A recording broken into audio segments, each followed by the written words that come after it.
Periodismo objetivo, responsable y equitativo.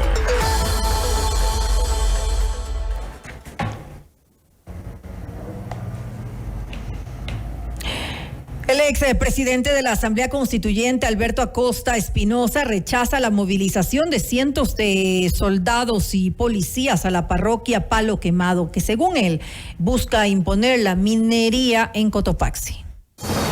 Esta es la entrevista de Fausto Yepes, hoy con...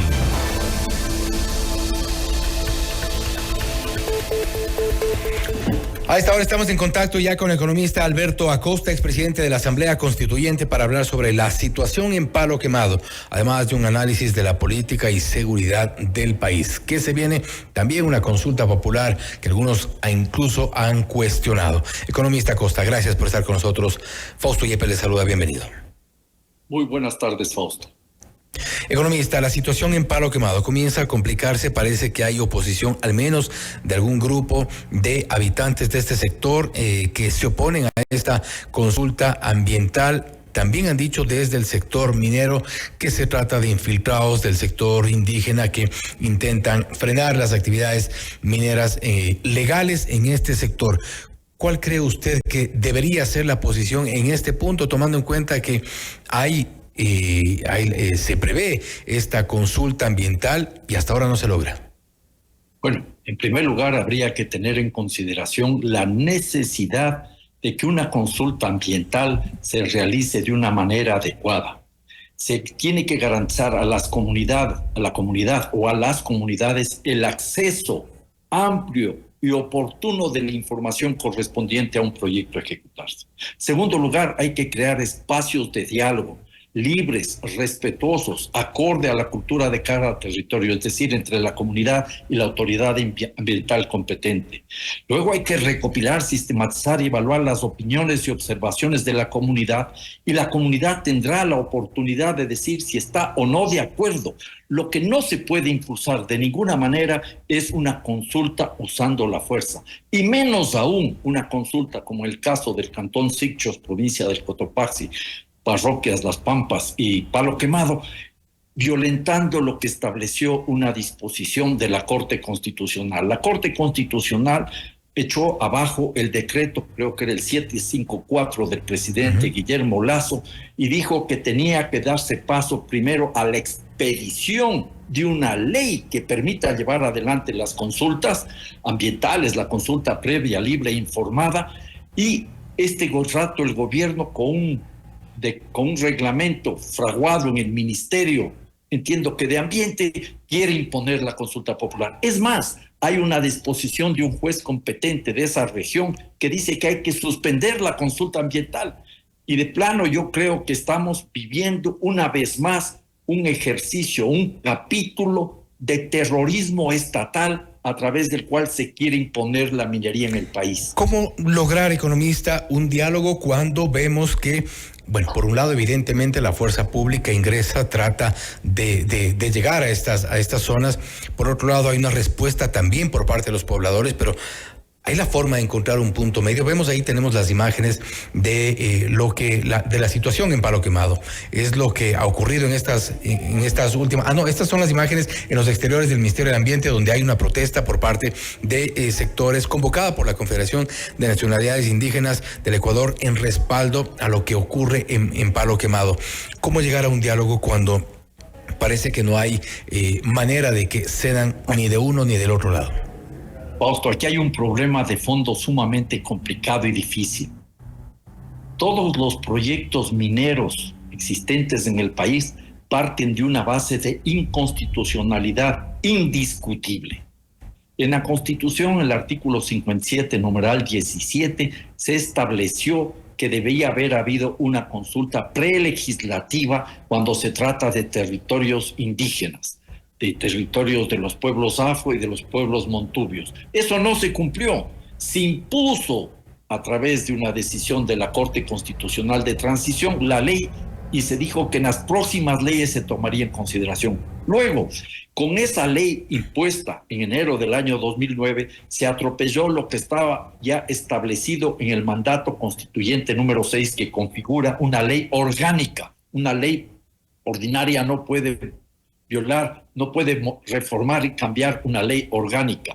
Y en ese escenario, además, no ha habido consultas previas libres e informadas, artículo 57, numeral 7 de la Constitución, para pueblos y nacionalidades indígenas, y tampoco consultas ambientales, artículo 398.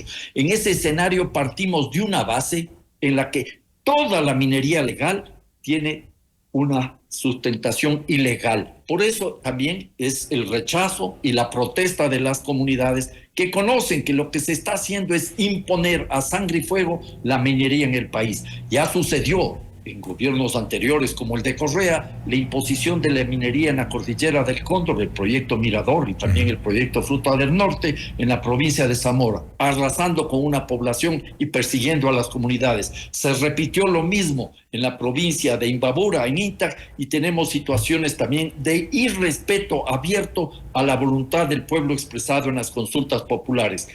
Quirón, marzo del año 2019, Cuenca, febrero del año 2021, Quito, agosto del año 2024. Hay todo un escenario que nos está diciendo que la minería se quiere imponer atropellando toda la institucionalidad. Y si la gente protesta y si la gente reclama, están acudiendo a su derecho a la resistencia establecido en el artículo 98 de la Constitución. ¿Derecho a la resistencia o están siendo movilizados por parte de grupos que buscan el caos? Y me refiero a esto porque claramente se ha identificado, por ejemplo, a Leonidas Issa, que incluso se ha pronunciado en contra de esta consulta. Han dicho desde el sector minero que está él y un grupo de gente que no son parte de la población de Palo Quemado ni de Las Pampas, movilizándose incluso con infiltrados, encapuchados, han dicho que no pertenecen al sector y que simplemente se oponen para causar el caos. En el caso de Palo Quemado y Las Pampas, ya se conoce de la presencia de paramilitares vinculados a las empresas mineras. Lo mismo se vivió en Inta, una y otra vez. Entonces no es algo nuevo. Y que un dirigente de una organización indígena como Leonidas Issa salga en defensa de las comunidades, de los territorios, de la naturaleza, de la democracia y de la institucionalidad política es un ejercicio de su derecho democrático. En ese escenario yo coincido con el señor Issa que es necesario movilizarse para impedir tanto atropello en el país. Además, no nos olvidemos una cuestión, Fausto. Ningún proyecto minero cumple con otra disposición de la Constitución. Ninguno, absolutamente ninguno. La disposición 408 de la Constitución, ese artículo establece que el Estado tiene que recibir más del 50% de los beneficios, ganancias, utilidades de cualquier actividad minera en el país o petrolera. Eso es lo mínimo que se podría esperar. En este caso, nada de eso sucede. Y la gente cada vez conoce más lo que significa la minería. A la postre, los impactos ambientales y sociales de la minería van a ser tremendamente dolorosos. Y eso entonces, en un escenario en donde hay complicidad de las autoridades oficiales con las mineras legales y con las mineras ilegales, constituye un ambiente explosivo. Si el gobierno actual quiere imponer la minería, será responsable de ese ejercicio de terrorismo estatal y será el responsable de las respuestas que darán en defensa de su territorio, de defensa de la vida a las distintas comunidades. ¿Por qué no pensar que podría eventualmente ocurrir lo mismo que ha ocurrido, por ejemplo, en Buenos Aires, donde ahí no vemos con la misma insistencia, con la misma presencia a estos grupos que se oponen a la consulta ambiental y en eso están en su derecho, este derecho a la resistencia también, pero no les vemos con la misma fuerza en Buenos Aires, no les vemos con la misma fuerza en donde es evidente que la minería ilegal está presente, no de ahora y de hace varios años, Fausto, y no hay ningún operativo. Aquí hay una cosa fundamental.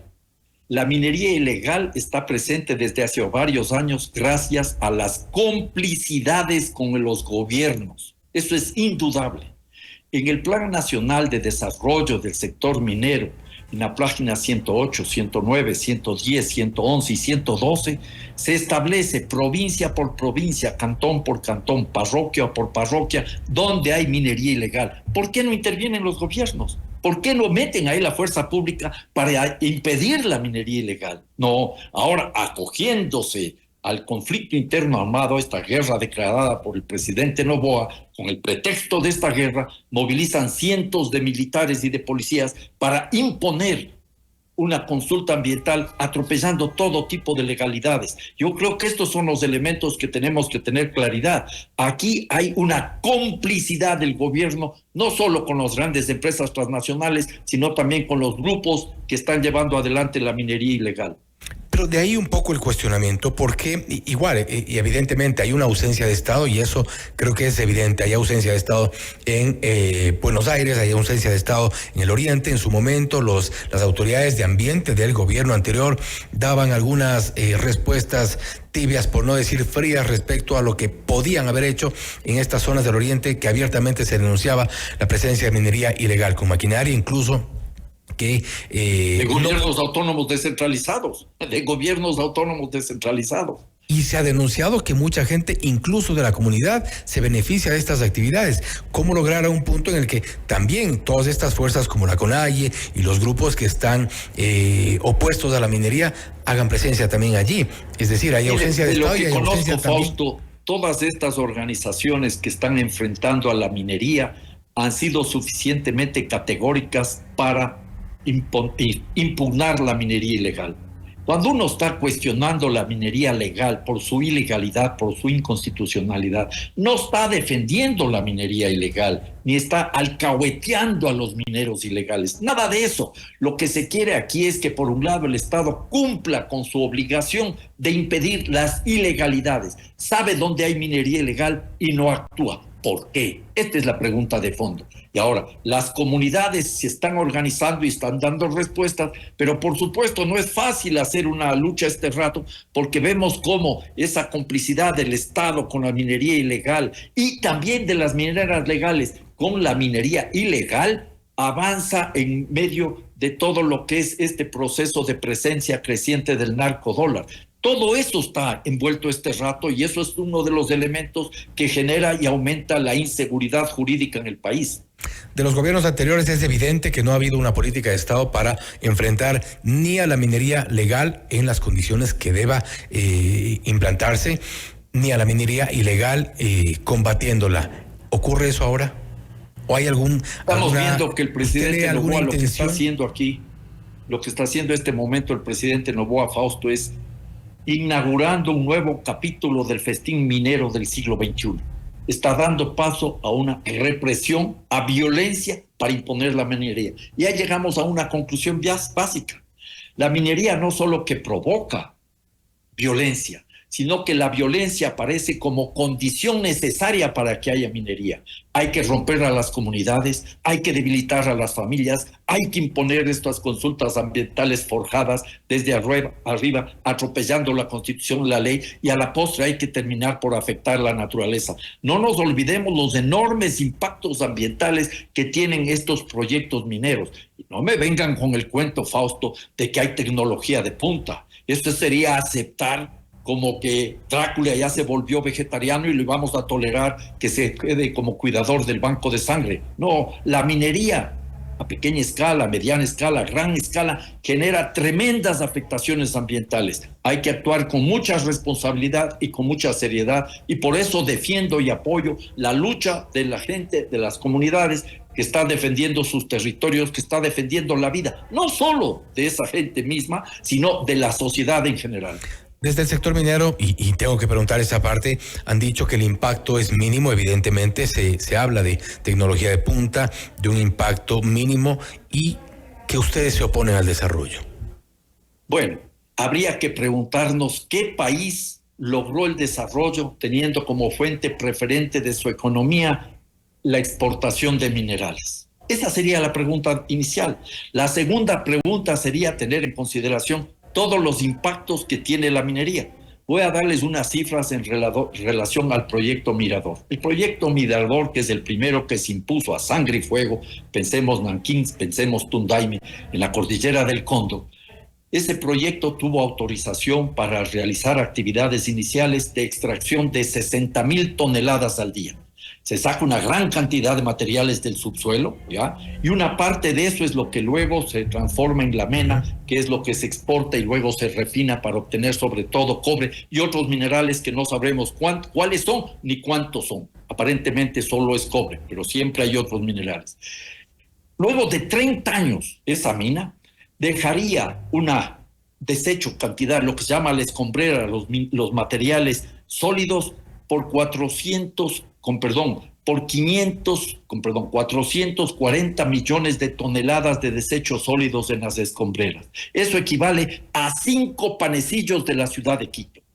Y dejaría también en 2 relaveras, que son 2 piscinas gigantescas con material tóxico, más o menos 500 millones de metros cúbicos de lodos contaminantes. Eso implica un volumen de 3 veces el lago San Pablo, ¿ya? Y en este escenario tenemos en cuenta que se le autorizó, sin consulta ambiental, no sé si con nuevos estudios de impactos ambientales, incrementar la extracción de 60,000 a 140,000 toneladas al día. Eso significa que cuando se vaya a la empresa, la escombrera, los materiales sólidos, ya no serían solo de 5 panecillos, sino 11 panecillos, y los materiales contaminantes, las relaveras, estas diques de cola, serían de 7 lagos San Pablo. Esta es la realidad de la minería. En ese contexto, en la provincia de Zamora, hay información de expertos mineros que nos dicen que no es que hay que preguntarse si va o no a haber una ruptura del dique de cola,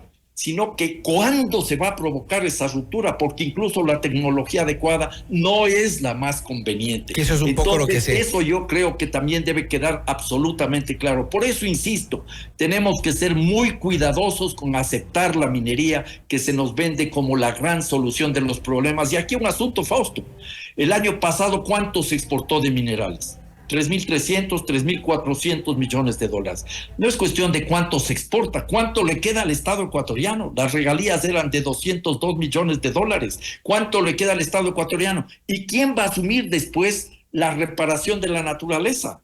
¿Quién va a asumir después la restauración de la naturaleza? ¿Y quién está asumiendo los costos para esas comunidades y familias que cuando se acabe la actividad minera estarán sumamente empobrecidas, divididas y rotas? Un tema que, como usted dice, economista, es necesario someterlo a un debate serio entre las organizaciones, también el Estado, evidentemente, un debate que sin duda va a ser difícil. Pasémonos 2 segundos, economista, a la política en nuestro país. En medio del caso Metástasis, caso Purga, chats de un lado, chats de otro, alianzas y matrimonios ahora disueltos o aparentemente disueltos en la Asamblea Nacional, ¿qué le espera al Ecuador frente ya a una consulta popular? Bueno, tenemos en la consulta popular y en el referéndum la oportunidad para debatir seriamente sobre algunas cuestiones de fondo, y deberíamos preguntarnos si, con las preguntas formuladas por el presidente Noboa, se van a resolver las cuestiones de fondo. En primer lugar, la mayoría de preguntas de la consulta popular son prácticamente inoficiosas. En cualquier caso, cualquier sea el resultado de la consulta popular, todos esos temas van a ser procesados en la Asamblea Nacional. ¿Por qué no se propuso un proyecto de ley de reformas al Código Orgánico Integral Penal, a la ley de extinción de dominio, y nos ahorrábamos esa consulta popular? En el tema del referendo hay algunas cuestiones que ameritan un análisis muy detenido y muy cuidadoso. La extradición, que ya fue rechazada masivamente por el pueblo ecuatoriano, no va a resolver los problemas de inseguridad. Es simplemente un parche o un reconocimiento de que somos incapaces de tener una justicia independiente y autónoma, eficaz y proba. Esa es la conclusión. Luego, dar paso a los tribunales internacionales de arbitraje, volviendo nuevamente a los tratados bilaterales de inversión, creyendo que con eso va a venir la inversión extranjera, es una fantasía, es una falacia. Eso no funcionó. Ecuador tuvo como 30 tratados bilaterales de inversión y no llegó la inversión extranjera. Es más, con esos tratados bilaterales de inversión se establece una situación que da privilegio al inversionista extranjero en desmedro del inversionista nacional. A propósito de la seguridad, nuevamente volvemos al punto de fondo. Necesitamos una justicia independiente y autónoma para que haya seguridad jurídica para inversionistas extranjeros, inversionistas nacionales, para las comunidades, para los pueblos, trabajadores y por supuesto para la naturaleza. Y avanzando en el tema de la flexibilización laboral, me parece que también ya lo vivimos. una flexibilización laboral, le hace precarización laboral. Vivíamos cuando había la tercerización. Pero no hay ahora, pasado, no hace muchos años, y no se resolvió el tema. En el modelo actual no hay precarización laboral, yo creo que sí. ¿Cómo? Discúlpeme. En el modelo actual no hay precarización laboral, yo creo que sí. Pero por supuesto, queremos aumentar más la precarización laboral. Hay como 40 tipos de contratos laborales, hay distintas formas de contratación laboral, pero aquí se quiere volver nuevamente a la contratación por hora, que hará perder derechos a los trabajadores y trabajadoras, y además se quiere eliminar lo que eran los contratos a plazo fijo. Y alguien me dirá, pero claro, eso puede ser corregido por el Ministerio de Trabajo. ¿Ha sido capaz el Ministerio de impedir, por ejemplo, las relaciones de casi esclavitud en la plantación de Abacá y Furocaba? No. ¿Ha sido capaz el Ministerio de Trabajo de garantizar que todos los trabajadores y trabajadoras, por ejemplo, en las bananeras, estén afiliados a la seguridad social, tengan el salario mínimo vital, se permita la sindicalización? No. Esa es la triste realidad de nuestro país. Lo que requerimos para generar empleo es otro tipo de política económica que supere este austericidio que está ocasionando tanto problema en el Ecuador, este austericidio neoliberal. Sin duda, y el tema del desempleo es un tema también para largo debate. Y con esto cierro, economista, con una respuesta muy corta, por favor. Terminado el estado de excepción decretado por el presidente Daniel Noboa, ¿habrá un antes y un después en cuanto a la seguridad en Ecuador?